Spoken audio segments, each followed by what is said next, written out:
Bismillahirrahmanirrahim. Assalamualaikum warahmatullahi wabarakatuh. Waalaikumsalam warahmatullahi wabarakatuh. Kembali bersama Bang Mardhani Alisera. Kabar Bang Hanif? Sesi ngaji politik kita hari ini, kita bakal ngebahas Bang tentang energi terbarukan. Ini sekarang dunia udah mulai menggeser nih, udah mulai banyak Arab juga udah mulai hampir meninggalkan minyaknya untuk mulai bikin banyak hal tentang energi teknologi. Nah ini pandangan Bang Mardhani nih untuk Indonesia ke depannya tentang energi terbarukan. Iya, yang pertama tentu renewable energy ya, renewable. Energi terbarukan ini sebetulnya bukan ide baru, tapi sudah lama. Tapi political will ya, Uni Emirat Arab yang terakhir sekali itu udah bikin PLTN ya, pembangkit listrik tenaga nuklir ya. Tentu yang disebut renewable kan bukan menggunakan fossil based fuel ya, bahan bakar berbasis fosil kayak bensin, solar gitu loh. Tetapi mulai menggunakan apa yang bisa diperbarui. Tenaga air bisa, tenaga angin bisa, tenaga matahari solar bisa, ya bahkan arus gelombang laut ya, OTEC, Ocean Thermal Energy Conversion juga boleh ya. Tetapi yang belakangan ini meledak sebetulnya ketika Tesla ini kalau PLTU, pembangkit listrik tenaga uap ya, atau tenaga air PLTA atau PLTN tenaga listrik atau PLTS tenaga solar, ada geothermal, itu biasanya skalanya skala industri berapa megawatt. Tapi yang sekarang ini retail itu mobil listrik gitu. Dan ternyata komponen utama mobil listrik itu yang paling menentukan itu baterai. Dan baterai itu Indonesia produsen nikel terbesar gitu. Dan itu unsur utama baterai. Jadi sebetulnya kalau kita punya visi yang benar, maka kiblat energi terbarukan khususnya dalam bidang mobil listrik itu Indonesia gitu. Nah, kita lagi jaga. Sebenarnya kemarin sudah bagus, tidak boleh mengekspor nikel mentah gitu. Tapi belakangan ya karena pemerintah kadang maju mundur, ada revisi. Nah, ke depan betul-betul tidak boleh ada ekspor bahan tambang mentah gitu. Karena harusnya added value-nya di Indonesia. Sehingga karena gini, kayak biji besi kalau diekspor mentah 1 kg mungkin cuma $5. Tapi kalau dia sudah diolah menjadi produk tambahan, miligram ukurannya gitu, $5 gitu. Jadi bisa 100 sampai 1000 kali lipat gitu Bang. Melihat potensi sumber daya alam yang ada di Indonesia nih Bang, salah satunya juga kita cuaca juga diunggulkan. Sinar matahari begitu. Betul.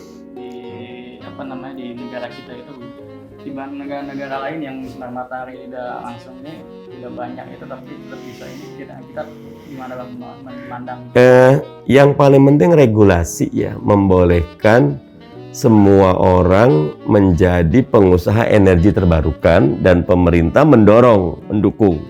Sehingga nggak perlu lagi sebetulnya PLN mendominasi penyediaan listrik nasional, sehingga sekarang bleeding sekali PLN itu kan. Harusnya ayo semua yang mau, ayo kita beli PLN dengan standar kayak gini.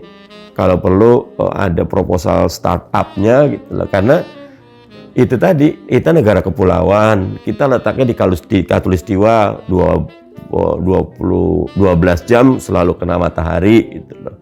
Kita juga energi angin juga ada gitu loh.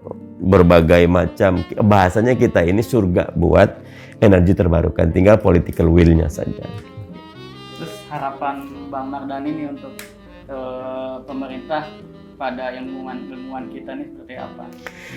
Iya. Kalau baginda Nabi kan mengatakan kalau urusan diserahkan kepada bukan ahlinya fantadir sa'ah, tunggu saat kehancuran.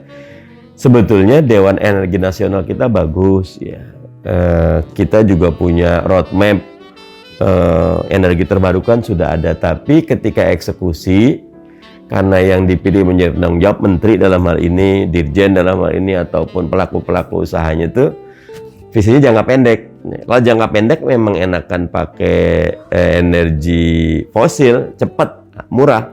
Tapi kalau long term, nah ini mungkin terkait dengan revolusi mental. Sebenarnya saya sangat suka kalau ketika Pak Jokowi nyebut revolusi mental, tapi sayangnya ketika pelaksanaan tidak terwujud. Kalau kita punya mental building yang bagus, ya investasi sekarang di renewable energy itu anak cucu kita 100 ke depan akan menjadi champion. Nah karena itu saya dukung, para ilmuwan, wabil khusus ilmuwan generasi muda berani membuat terobosan bagi terwujudnya Indonesia. Kalau sekarang kan porsi renewable energy 5-10% juga 10% lah paling tinggi. Padahal harusnya kita 60-70% renewable energy sampai suatu saat kita bisa mungkin 80%, 20%-nya memang nggak bisa dihilangkan karena beberapa pertimbangan ekonomi gitu. Ya, ini dengar-dengar Bang Mardhani juga nih kan dosen ya. Politisi sekaligus dosen, jarang Bang. Ini ngajar tentang energi nggak nih Bang? Ya, saya paling suka nih bukunya El Wakil. Ini salah satu rujukan saya, Microhill.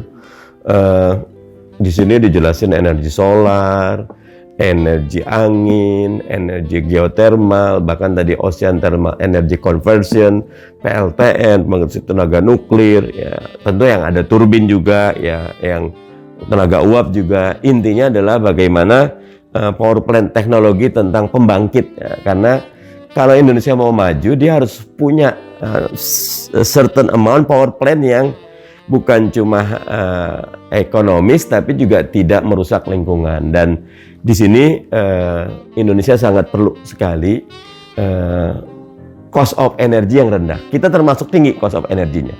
Cost of transportation kita tinggi, cost of energy tinggi, ya, nanti cost of politik juga tinggi. Makanya kita easy of doing business kita tidak tinggi. Nah ini tanggung jawab kita. Harus cari pemimpin yang paham dan berani. Kata kuncinya itu. Terakhir Bang, ini pesan nih untuk anak-anak teknik nih Bang, untuk biar mendukung energi terbarukan dari dosen. Anak teknik jangan cuma ngurus teknik, masuk politik juga.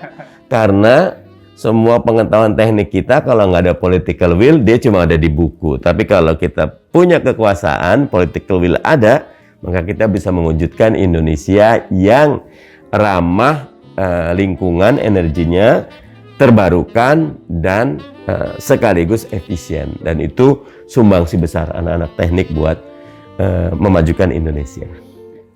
Ya, terima kasih. Alhamdulillah hari ini kita telah selesai ngaji politik, kita membahas energi.